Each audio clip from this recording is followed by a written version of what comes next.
I remember that day perfectly, there in Kensington. The smell of dirt, despair, and now a new, metallic smell that stuck in my throat. I was a paramedic, and Kensington was routine for me. It was the epicenter of the drug crisis. We saw all sorts of terrifying things, but nothing compared to what happened that morning. The first call reported a violent overdose with self-harm. We arrived on Allegheny Avenue. People were screaming, and the police were already there, but they were confused. I saw the first guy. He was on top of another, tearing his flesh with his teeth. It wasn't a street fight. It was ... hunger. The older policeman, a weary veteran, shouted, "Get off him, you junkie. It's the new crap, K2 mixed with fentanyl. There are cannibalistic outbreaks." The guy upstairs got up. He didn't look high. He looked sick. Bloodshot eyes, gray skin, and that open, drooling mouth. The victim on the ground was writhing, but it wasn't the drug that was killing him. It was the bite. We tried protocol. We tried to contain him. I prepared the Narcan, the injection, to reverse the overdose. It had no effect. Zero. The guy just got angrier, faster. When he came at my partner, I knew it wasn't an overdose. Drug addicts don't get up after being shot in the chest, but this one got up, grunting, and kept coming. This is the result of a substance known as Tranq, often called the zombie drug. It makes people appear disconnected from reality, as if they were absent. This is occurring in the Kensington neighborhood, where it feels like you've stepped into an apocalyptic movie scene. Bent bodies, incomprehensible voices, arms marked by scars.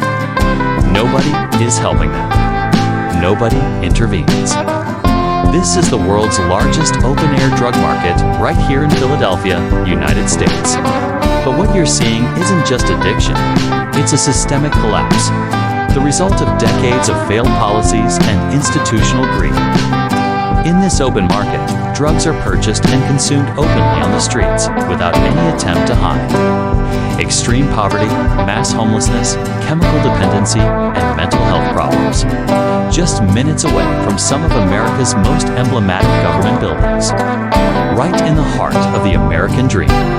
We're in Philadelphia, Pennsylvania. Just 2 hours from Washington, D.C., and 2 hours from New York. One of the world's most famous cities, known for its universities and history. Look at this historic building, for example, but behind these streets exist heartbreaking stories. This city houses the largest and most notorious open-air drug market in America, perhaps even in the world. Let's take a closer look at these stories now. From opium to Tranq. The story begins thousands of years ago, when opium was used in traditional medicine. In the 19th century, the British used it as a colonial tool, flooding China with drugs, leading to the Opium Wars. These wars ended in forced treaties, with China ceding Hong Kong to Great Britain. Then came the 20th century, when drugs went from medicine to destruction. Heroin, cocaine, and addiction spread across every continent. But the 21st century brought something worse. Fentanyl, 50 times stronger than heroin, produced from chemical compounds in China, and Mexican cartels transform it into a lethal drug trafficked into the United States. It's cheap, acts quickly, and is deadly. And in recent years, a new mixture called Tranq has emerged.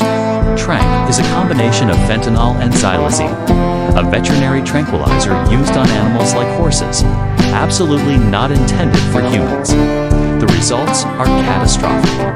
In 2023, Philadelphia recorded 1,400 drug-related deaths, as if a war were being waged against America. These deaths are solely due to drugs. People come from everywhere because this is an open market for everyone to buy the most potent drugs in the world. They are lethal. Kensington. I don't know how people live here. I think even the shops here will close soon. They say houses here are cheaper because nobody wants to live in this area. Even with the police presence, things get terrifying at night. This is the area where this happens most. There are a huge number of people under the influence of the most powerful drug that exists. That's it. This is Zombieland. I tried to warn him. heard the emergency line. It's not drugs. They're biting. It's contagious. Isolation is needed. But the media had already arrived. They filmed from afar, behind the yellow isolation tape, and the police chief gave a live interview. We were dealing with a lethal strain of a synthetic drug, perhaps a turbocharged flacco. The victims are in a state of extreme psychosis and are attacking other people. It's an unprecedented public health crisis. That's when things really went downhill. Because if it's drugs, you don't isolate the area. You send more ambulances and more police. If it's drugs, you treat the injured in the regular hospital. And that's what we did. We took the bitten victims into the city, straight to the emergency room, mixing the infected with the common sick. I saw, with my own eyes, the bite turn into fever and delirium in a matter of hours. I saw a nurse attacked in the triage room, and the staff thought it was just an attack by a violent patient. But the nurse who was bitten half an hour later was pulling the doctor's hair. The news was still talking about a crisis of beds for detoxification.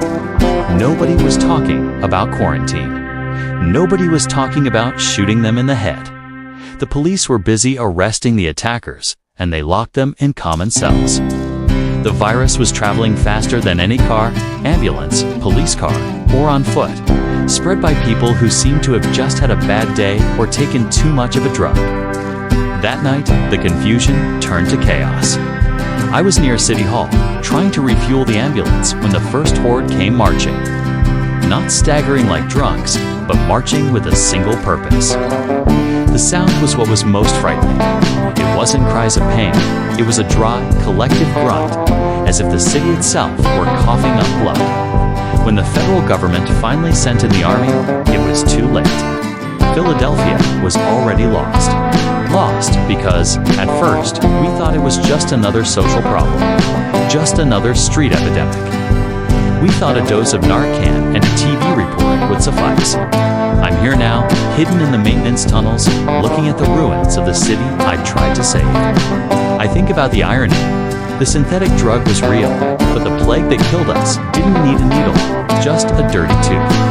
And we gave it the perfect amount of time to spread, disguised as a common human tragedy. We lost the war because we were looking at addiction when we should have been looking at death. I saw the mistake unfold, and I couldn't stop it. I carry this with me. I saw the plague born in the filth of Kensington, and I know it was us who opened the gate for it to enter the city. And now, there's no door left to close.